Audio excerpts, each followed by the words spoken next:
বিভিন্ন সময়ে এই সাইফুর রহমান তাকে শ্লীলতাহানি করত। তাদের যৌন লালসা তার পূরণ করার জন্য নানাভাবে তাকে যৌন নির্যাতন করত। তোমার হাসব্যান্ডকে মেরে ফেলবো। একটা রুমেই তারা শুইত ৩ জনেই। বিভিন্ন সময় মেয়েটার গায়ে হাত দিত। এই বিষয় তার স্বামীকে যেহেতু মেরে ফেলতে চায়, সে কারণে সে এটা ভয়ে তার স্বামীকেও কথাগুলো বলতে পারছিল না। ছেলেটা যখন ঘুমিয়ে গিয়েছে, রূপার হাসব্যান্ড নাজেম, তখন সে উপর দিকে উঠে গিয়ে তাকে হয়তো রেপ করার জন্য তাকে শরীরে উঠেছে। এক পর্যায়ে এই ধস্তাধস্তির পর্যায়ে এই নাজেম ঘুম থেকে উঠে যায়। ঘুম থেকে উঠে সে তাকে চিৎকার করে, "ছেড়ে দাও, রূপাকে ছেড়ে দাও।" সে যখন ছাড়ছিল না, রান্নাঘর থেকে একটা বঁটি নিয়ে আসলো। তখনও তার শরীরের উপরেই হচ্ছে সাইফুর রহমান ভূঁইয়া। তখন তাকে কোপানো শুরু করে এই বঁটি দিয়ে। দেখলাম যে রুমের মধ্যে রক্ত তখনও বেশ জমাট বাঁধা। আমরা ওখান থেকে আমাদের রক্তমাখা ছুরি, আমাদের যে আমাদের টিম রয়েছে, আমাদের সাব ইন্সপেক্টর, ওসি সকলে ওই বিছানার বেডশিট এগুলো আমরা জব্দ করেছি। জব্দ করে থানায় নিয়ে গিয়েছি। এই মামলার রহস্য উদ্ঘাটনের জন্য আমরা একটা টিম ওয়ার্ক করে আমি সহ আমাদের এডিশনাল এসপি, এডিসি, আমাদের ২ জন এসি, আমাদের অফিসার ইনচার্জ উত্তরখান থানা, তদন্ত, অন্যান্য সাব ইন্সপেক্টর বৃন্দ মিলে দ্রুত যাতে এটার ডিটেক্ট করা যায়। তো করার জন্য আমরা ৩-৪ টা টিমকে আমরা বিভিন্ন দিকে আমরা পাঠিয়ে দেই। আমাদের বিভিন্ন ডাইমেনশন আমরা গ্রহণ করি। তো আমরা এক পর্যায়ে সফল হই। ফরিদপুর থেকে দুজনকে স্বামী-স্ত্রী দুজনকে গ্রেপ্তার করি। গ্রেপ্তার করে আমরা নিয়ে আসার পরে আমরা জিজ্ঞাসাবাদ করে আমরা জানতে পারি যে এদের ২ জনার একজনার নাম হচ্ছে নাজেম, তার স্ত্রীর নাম হচ্ছে রূপা। নাজেমের বয়স হবে ২১ বছর বা ২২ বছর। রূপার বয়স হবে ২০-২১ বছর। তো তারা ৬-৭ মাস আগে মোবাইলের এই ফেসবুকের যুগে এই কমিউনিকেশনের মাধ্যমে তাদের সম্পর্ক হয় এবং তারা বিবাহ বন্ধনে আবদ্ধ হয়। তো নাজেমের বাড়ি হচ্ছে নীলফামারীর অ্যা গো এই জলঢাকা। আর তার ওয়াইফ যে রূপার বাড়ি হচ্ছে সালতা, আ ফরিদপুর। মূলত রংপুর থেকে আসছে, লালমনি এক্সপ্রেসে এসেছে ইয়াতে কমলাপুর রেল স্টেশনে নামে।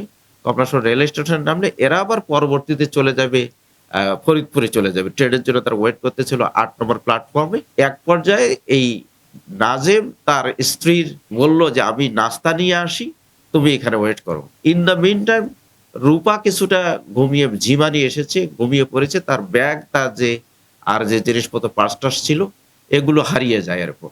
তখন সে আশেপাশের লোকজনকে জিজ্ঞেস করতেছিল একটা পর্যায়ে। একটা পর্যায়ে আরেকটা মহিলা যাচ্ছিল, তাকে সে ডেকেছে। ইন দ্য মিন টাইম ওই এলাকায় সাইফুর রহমান ভূঁইয়া ওই জায়গাটার মধ্যে যাচ্ছিল। সে কাছাকাছি এসে তাকে জিজ্ঞেস করল যে, "তুমি কি আমাকে ডেকেছো?"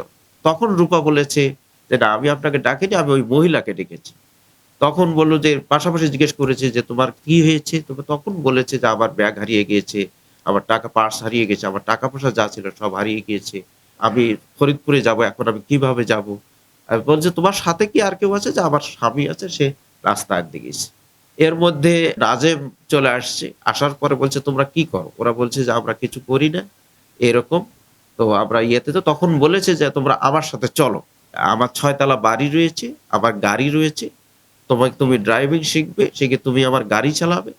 আর আমার স্ত্রী আছে, ছেলে আবার স্কুলে পড়াশোনা করে। আমার ৬ তলা বাড়ি, তুমি আমার বাসায় কাজ করো।" এই কথা বলে ওদেরকে ১ম এ রিক্সায় উঠিয়ে ওখান থেকে তারপরে বাসে নেয়। বাসে নিয়ে উত্তরা গায়। উত্তরার থেকে তাদেরকে অটোতে চলে যায়। যে পুরানপাড়া বাতান উত্তরখানের। এই বাসায় তারা তোলার পরে দেখে যে ওই চাবি দিয়ে যখন খুলছিল, তখন রূপা জিজ্ঞেস করেছে তাকে যে, "আপনি তো বললেন আপনার স্ত্রী আছে। তো এখানে আপনার স্ত্রী কোথায়? আপনি তো নিজে আপনার তালাবদ্ধ রুম।" তখন বলেছে যে, "না, আমার স্ত্রী আরেক বাসায় চলে গেছে, ৪-৫ দিন পরে আসবে।" এরপরে যাই হোক ওরা ভেতরে থাকে। থাকার পরে আস্তে রূপা বক্তব্য মতে আমাদের জিজ্ঞাসাবাদে যে বক্তব্য দিয়েছে, যে স্বীকার করেছে যে তার এই বিভিন্ন সময়ে এই সাইফুর রহমান তাকে শ্লীলতাহানি করত। তাদের যৌন লালসা তার পূরণ করার জন্য নানাভাবে তাকে যৌন নির্যাতন করত। সে যখন বাইরে যেত তাকে তালা দিয়ে রেখে যেত। বলত যে, "তোমরা বারান্দার কাছে যাবা না। গেলে তোমার হাসব্যান্ডকে মেরে ফেলবো।" তারপরে আপনার বিভিন্ন সময় তার শরীরের বিভিন্ন অংশে হাত দিত। বিভিন্ন আ রুম আরো ছিল। সে কোনো রুমে কোনো ফার্নিচার নেই। আমরাও গিয়ে দেখেছি। একটা রুমেই শুধু একটা খাট রয়েছে। সেখানে বলতো অন্য রুমে থাকতে দিত না। একটা রুমেই তারা শুইত ৩ জনেই। মাঝখানে ছেলেটা থাকতো সাইফুর রহমান এক সাইডে, মেয়েটা অ্যাকচুয়ালি বিভিন্ন সময় মেয়েটার গায়ে হাত দিত। এই বিষয় তার স্বামীকে যেহেতু মেরে ফেলতে চায়, তো সে কারণে সে এটা ভয়ে তার স্বামীকেও কথাগুলো বলতে পারছিল না। ৯ তারিখ দিবাগত রাতে ১০ তারিখ শুরুতে যেটা হয়েছে ৩ জন একসাথে শুয়েছে। এক পর্যায়ে মেয়েটার গায়ে এসে হাত দিচ্ছিল, ওই ছেলেটার হাত উপর দিয়ে। দেওয়ার পরে তারপরে কিছুক্ষণ পরে ছেলেটা যখন ঘুমিয়ে গিয়েছে, রূপার হাসব্যান্ড নাজেম, তখন সে উপর দিকে উঠে গিয়ে তাকে হয়তো রেপ করার জন্য তাকে সরিয়ে উঠেছে। এক পর্যায়ে এই ধস্তাধস্তির পর্যায়ে এই নাজেম ঘুম থেকে উঠে যায়। ঘুম থেকে উঠে সে তাকে চিৎকার করে যে, "তুমি তাকে ছেড়ে দাও, রূপাকে ছেড়ে দাও। তা নাহলে আমি কিন্তু মেরে ফেলব।" এর মধ্যে সে যখন ছাড়ছিল না, তখন তাকে আ ইয়ে করল। সে রুম থেকে গিয়ে রান্নাঘর থেকে একটা বঁটি নিয়ে আসলো। বঁটি নিয়ে এসে তখনও নাজেম বা রূপার বক্তব্য মতে যে তার শরীরের উপরেই হচ্ছে আপনার সাইফুর রহমান ভূঁইয়া। তখন তাকে কোপানো শুরু করে এই বঁটি দিয়ে। মাথার এই খুলিতে অনেকগুলো কোপ রয়েছে। এরপর যে সে ঠেকাতে যাচ্ছিল তার হাতের অনেকগুলো কোপ রয়েছে। অনেকগুলো কোপ খেয়েছে শরীরের বিভিন্ন জায়গায়। তো এক পর্যায়ে সে দৌড় দিয়ে বাথরুমের মধ্যে ঢুকেছে, ঢুকে সিটকিনি দিয়েছে। দেওয়ার পরে এরা বাথরুমের বাহির থেকেও সিটকিনি দিয়ে রুমে তালা দিয়ে ওর একটা মোবাইল ছিল, একটা পার্স ছিল, ওই চাবির একটা গোছা ছিল প্রায় ১০-১২ টা চাবি বা ৭-৮ টা চাবি হবে। গোছা নিয়ে এরা চলে যায়।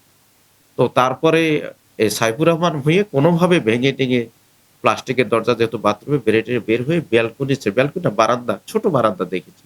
এবার চিৎকার করলে তখন স্থানীয় লোকজন এসে তাকে দ্রুত হাসপাতালে নিয়ে যায়। হাসপাতালে ১ম এ বাংলাদেশ মেডিকেলে নিয়ে যায়। তারা সেখানে নেয়নি এই পরিস্থিতি দেখে বা তাদের সাপোর্ট ছিল না। তারা গ্রহণ করেনি। তারপরে তারা রেডিকেল হসপিটালে নিয়ে যায়। সেখানেও তারা নেয়নি। তারপরে লেক ভিউ হসপিটালে নেওয়ার পরে সেখানে তারা চিকিৎসা কিছুটা শুরু করে। ০.৫ ঘন্টা পরে তারা জানিয়ে দেয় যে না সে ডিক্লাইন করেছে, মারা গেছে।